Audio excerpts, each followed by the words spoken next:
कल आपके सामने रखा कि वह ईश्वर कैसा है, ये इस मंत्र में बताया गया। तत् एजति, वो सबको चलाता है। तत् न एजति, वो स्वयं नहीं चलता। सबको चलाता हुआ भी स्वयं नहीं चलता। अथवा अज्ञानियों की दृष्टि में वो चलता है, चलायमान है, लेकिन विद्वान योगियों की दृष्टि में वो चलायमान नहीं है। तद्दूरे तत्उ अंतिके, वो हमारे निकट से निकट है और वो हमारे दूर से दूर भी है। स्थान की दृष्टि से वो निकट भी है और दूर भी है, अर्थात सर्वत्र है। अधर्मात्माओं की दृष्टि से उनके वो बहुत दूर है। अधर्मात्माओं को परमात्मा की प्राप्ति करना अभी बहुत दूर है, लेकिन धार्मिक विद्वान योगियों के वो निकट है, वो शीघ्र ही उसको प्राप्त कर लेंगे। और कहा तदंतरस्य सर्वस्य, वो सबके अंदर भी विद्यमान है। और तदु सर्वस्यास्य बाह्यत, वो सबके बाहर भी विद्यमान है, सब जगह विद्यमान है।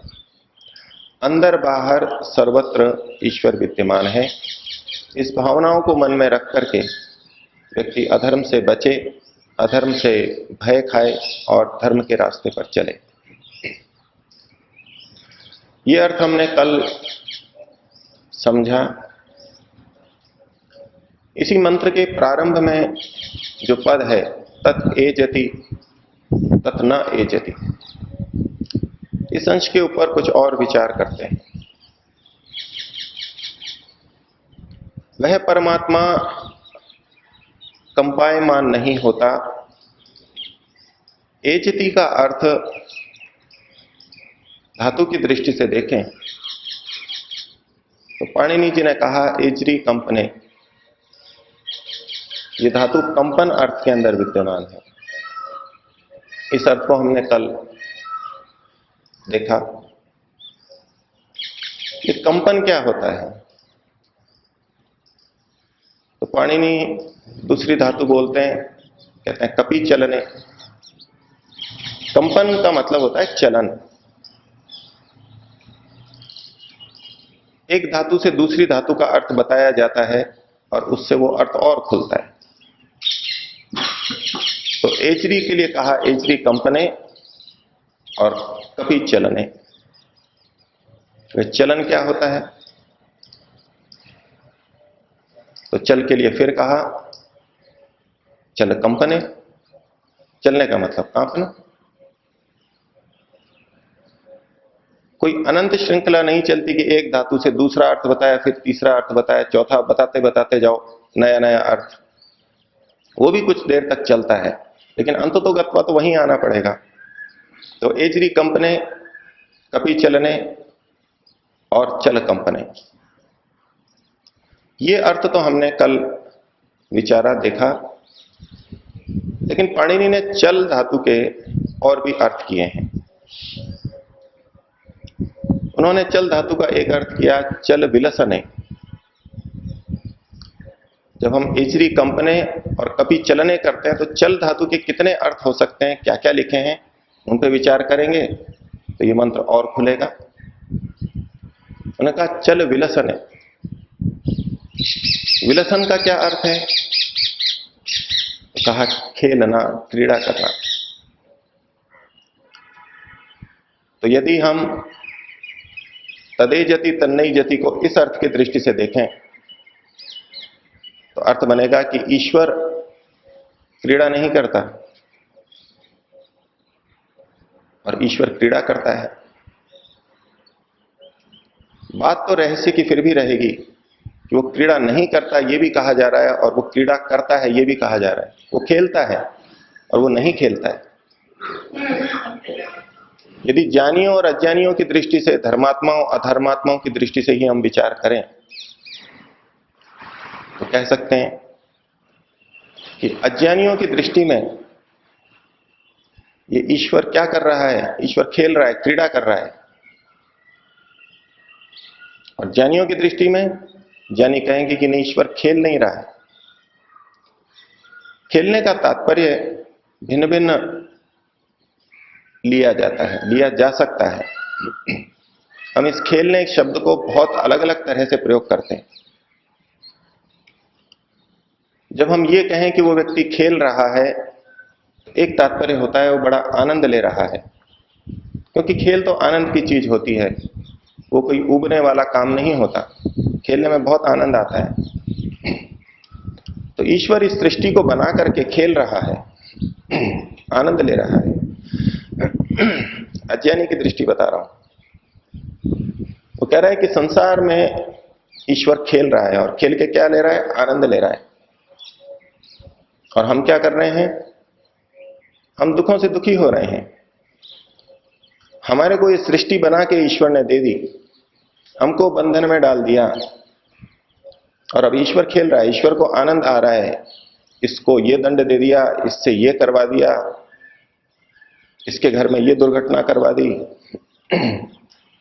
इसका ये हाथ टूट गया, इसकी ये हानि हो गई, तरह तरह के। और किसी को बढ़ा दिया, किसी को आकाश पे पहुंचा दिया, किसी को पाताल पे पहुंचा दिया। ये खेल खेल रहा है ईश्वर,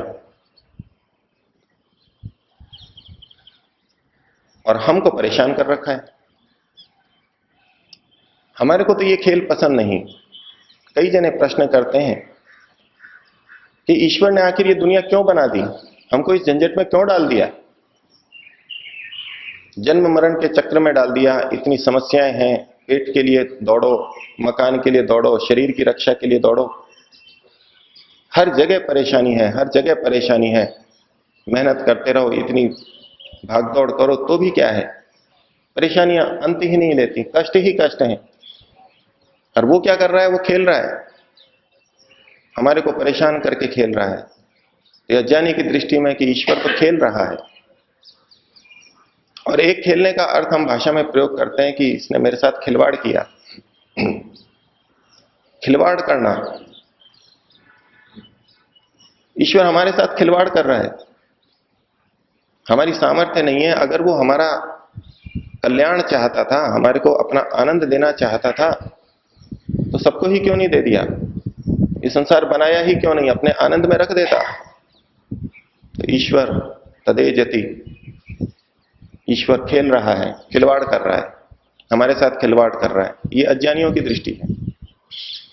लेकिन ज्ञानी की दृष्टि में, ज्ञानी कहेगा कि तत्न एजति, ईश्वर खेल नहीं रहा है, खिलवाड़ नहीं कर रहा है।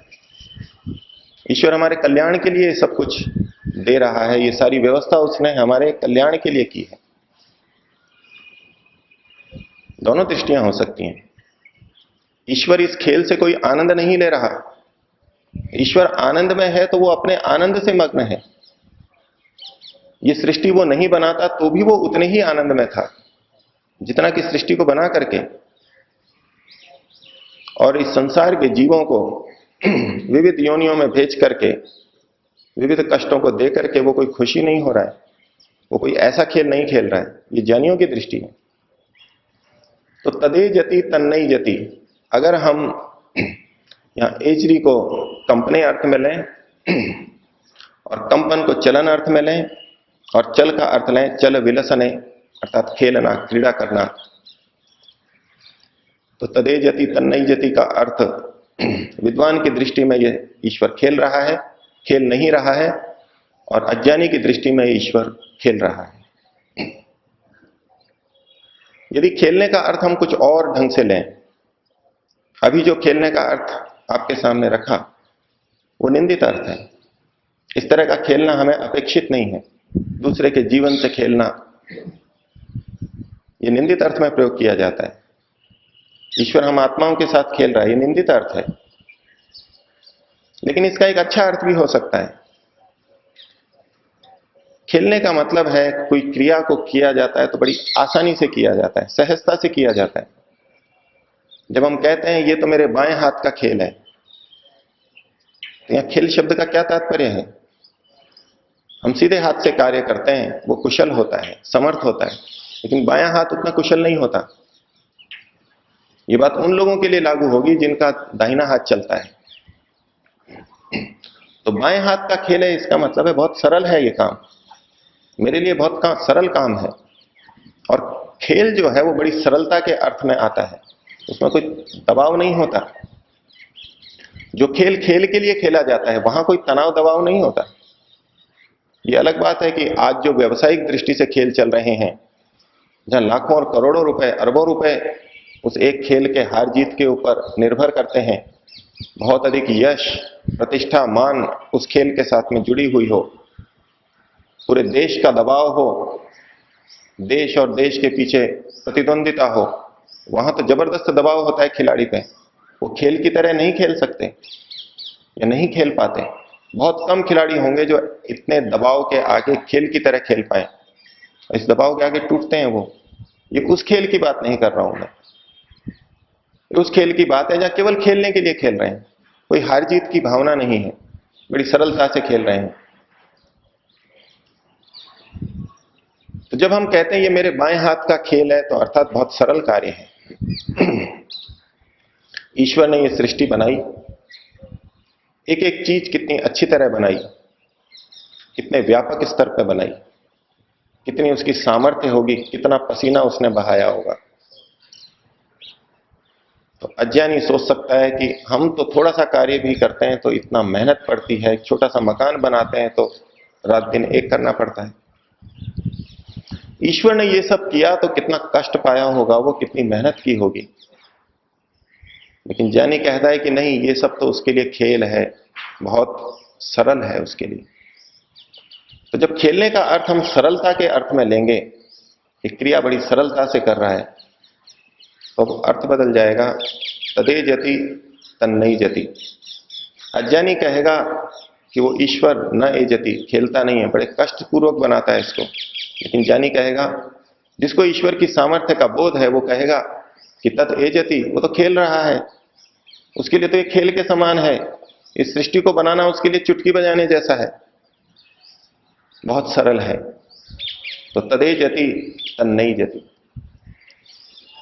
तो एजरी कंपने से हम पहुंचे कपि चलने, और चल धातु से पहुंचे चल विलसने। तो विद्वान की दृष्टि में ईश्वर शिल्पकार है, उसने हर चीज व्यवस्थित बनाई है।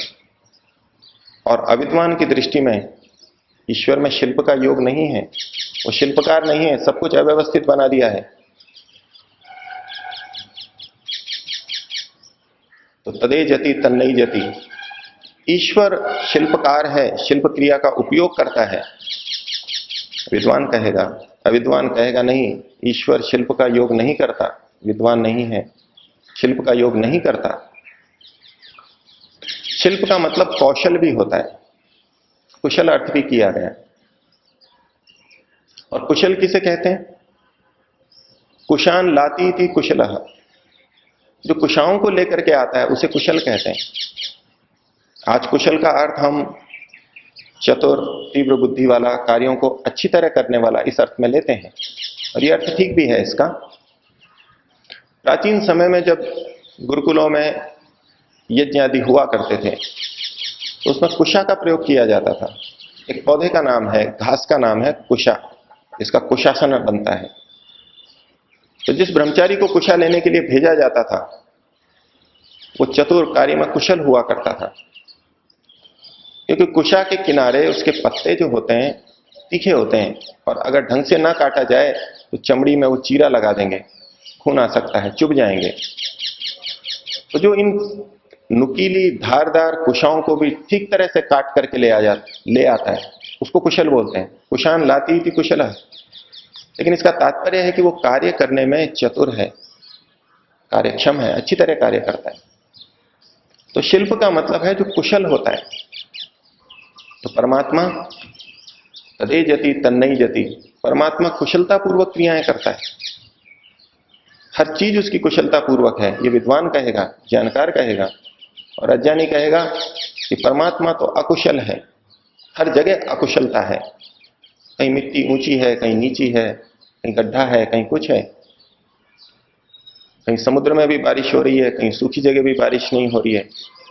अकुशलता है उसकी, हर क्रिया में अकुशलता दिखाई दे रही है। और इस शिल्प शब्द को थोड़ा और हम समझें। शिल्प शब्द के लिए स्वामी दयानंद जी ने उणादि कोश में व्याख्या की, शिल्प कैसे बना। तो कहा शील शब्द से बना है। ये शील धातु है। शीलति समादधति, यत् शीलति समादधति तत्शिल्पम। और शील अर्थ किसे कहते हैं? समादधति, सम आदधति, सम्यक प्रकार से चारों ओर से रखता है, अच्छी तरह रखता है।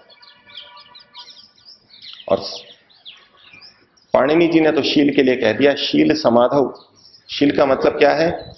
समाधि अर्थ में है। बड़ी ऊंची बात कह दी। जो शिल्पकार होता है वो समाधि की कुछ कुछ आसपास में पहुंचता है। चित्रकार देखिए, उसमें डूबता है तो और कुछ बोध नहीं रहता। कविता बनाने वाले को कुछ और बोध नहीं रहता। समाधि की क्या परिभाषा है? तदेवार्थ मात्र निर्भासम स्वरूप शून्यम इव समाधि। उसी अर्थ में डूब जाता है। ये पतंजलि जी का सूत्र है। जिस वस्तु में लगता है उसी में डूब जाता है और स्वयं के शून्य जैसा हो जाता है। और पाणिनि जी से भी पुष्ट होता है कि शील समाधौ। ये शील शब्द समाधि अर्थ में है।